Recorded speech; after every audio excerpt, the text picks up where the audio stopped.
আসসালামু আলাইকুম সম্মানিত দর্শক।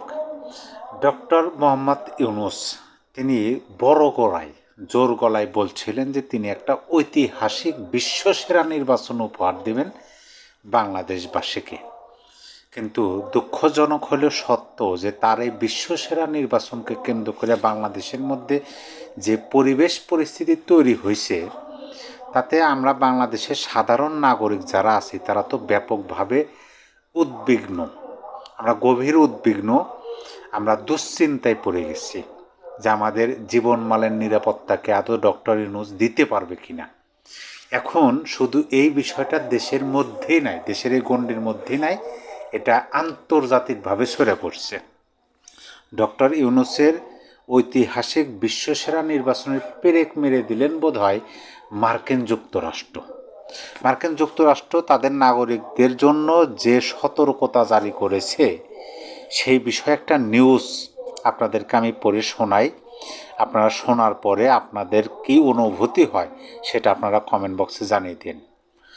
বাংলাদেশে থাকা মার্কিন নাগরিকদের জন্য দেশ জুড়ে নিরাপত্তা সতর্কতা জারি করেছে মার্কিন দূতাবাস।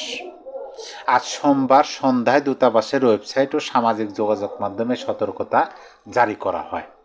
এই সতর্কতায় কী উল্লেখ করা হয়েছে, কেন সতর্কতা অবলম্বন করতে বলা হলো মার্কিন নাগরিকদের? এতে বলা হয়, বাংলাদেশ নির্বাচন কমিশন 2026 সালের 12 ফেব্রুয়ারি পরবর্তী সংসদ নির্বাচন এবং জাতীয় গণভোট একসঙ্গে অনুষ্ঠিত হবে বলে ঘোষণা করেছে। নির্বাচনের তারিখ এগিয়ে আসার সঙ্গে সঙ্গে রাজনৈতিক সমাবেশ ও বিক্ষোভ আরও ঘন ঘন তীব্র হতে পারে। এমন পরিস্থিতিতে মার্কিন নাগরিকদের সতর্কতা অবলম্বন করা উচিত।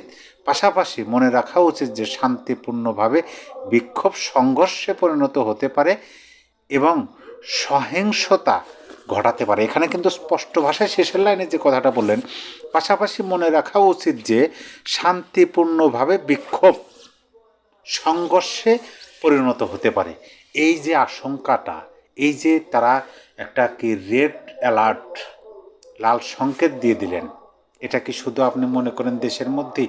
সারা বিশ্বব্যাপী দেখেন আমেরিকা কোন দেশে কোথায় কিভাবে কী পদক্ষেপ নিলেন, এটা সারা দেশব্যাপী চলে যায়। আমেরিকা অমুক দেশে ভ্রমণ নিষেধাজ্ঞা জারি করছে, আমেরিকা অমুক দেশে তাদের নাগরিকদের জন্য বিশেষ সতর্কতা জারি করছে। এই বিষয়গুলো আমাদের বাংলাদেশের নিউজ হয় না? হয়। এখন আমাদের বাংলাদেশে যেটা তারা সতর্কতা জারি করলো, এইটা তো সারা বিশ্বব্যাপী নিউজ হবে যে বাংলাদেশে ডক্টর মোহাম্মদ ইউনূসের নেতৃত্বে একটা নির্বাচনের ঘোষণা করা হয়েছে 2026 সালের ফেব্রুয়ারি 12 তারিখে। একই দিনে দুইটা ভোট হবে, একটা হবে গণভোট, যেটা বলা হয় এই জুলাই রেভলিউশন বা এর গণভোট, হ্যাঁ না ভোট, আর একটা হবে জাতীয় সংসদ নির্বাচন। আর এই নির্বাচনকে কেন্দ্র করে অলরেডি বাংলাদেশের মাটিতে যে কর্মকাণ্ড শুরু হয়েছে, এই যে উসমান হাদি গুলিবিদ্ধ হলেন, তারপরে দেখেন যেভাবে জামাত ইসলাম ছাত্র শিবির উঠে পড়ে লাগছে, তারা শপথ বাক্য পাঠ করতেছে, একটার পরিবর্তে আরেকটা ফেলে দেওয়ার কথা বলতেছে। গ্রামে গঞ্জে প্রত্যেকটা জায়গায় আওয়ামী লীগের সব নেতাকর্মীদেরকে গ্রেপ্তার করা এবং ওই যে মানে নিজেরা বাহিনী গঠন করা তারা ঘোষণা দিতেছে এবং এই ইউনূস সরকারের প্রশাসনকে সে বাহিনীদেরকে মানে সহযোগিতা করার জন্য তারা জনসভায় বা তাদের পথসভায় বক্তব্যে হুঙ্কার ছাড়তেছে। মানে সেই 71-এর ঘটনা আমার কাছে মনে পড়ে যেতেছে। পাশাপাশি মার্কিন যুক্তরাষ্ট্র সতর্কতা জারি করতেছে। তাহলে কি আদৌ ডক্টর মোহাম্মদ ইউনূসের এরকম পরিবেশ পরিস্থিতির মাঝে ঐতিহাসিক কালজয়ী বিশ্বসেরা নির্বাচন তিনি করতে পারবেন, নাকি সেগুলো শুধু কথাই ছিল?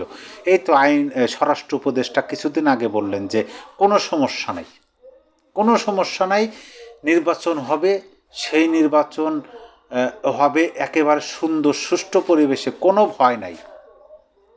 মানে পরিবেশটা দেখেন, জামাত ইসলাম তারা যেভাবে উঠে পড়ে লাগছে। বিএনপির ভারপ্রাপ্ত চেয়ারম্যান তারেক রহমানের একটা বক্তব্য শুনলাম, তিনি তার নেতাকর্মীদেরকে ভয় নাই বলে কিন্তু সম্বোধন করলেন। বললেন যে কোনো ভয় পাওয়ার দরকার নাই। স্বরাষ্ট্র উপদেষ্টা তিনি বললেন যে তাকে এই যে অস্ত্র এগুলোর কথা বলা হলো, তার পেঁয়াজের কথা বললেন। কালজয়ী ঐতিহাসিক নির্বাচন ডক্টর ইউনূস আদৌ দিতে পারবে কিনা এখন ধোঁয়াশা তৈরি হলো। কণ্ঠরোধ করতেছে একদিকে আনুষ্ঠানিককে গ্রেপ্তার, অন্যদিকে দেশের মধ্যে এই পরিবেশ পরিস্থিতি, মানে সব কিছু দেখে মনে হয় যে এক ঢিলে কয়েকটা পাখি, মানে এক ঢিলে দুই পাখি, তার চেয়েও বেশি এরকম কাজ করার চিন্তা ভাবনা করতেছে ম্যাটিকুলাস ডিজাইন। আমার কাছে সেরকমই মনে হয়। যাক, সম্মানিত দর্শক, আপনার কাছে প্রশ্ন যে এরকম পরিবেশ পরিস্থিতির মাঝে যখন আমেরিকার মতো দেশ বাংলাদেশে নিষেধাজ্ঞা, বাংলাদেশে বিশেষ সতর্কতা জারি করে নির্বাচনকে কেন্দ্র করে, তখন পরিবেশ পরিস্থিতি কি ডক্টর ইউনূসের পক্ষে সামাল দেওয়া সম্ভব হবে? আপনার মতামতটা অবশ্যই কমেন্ট বক্সে জানিয়ে দেবেন। সবাই ভালো থাকবেন। আল্লাহ হাফেজ।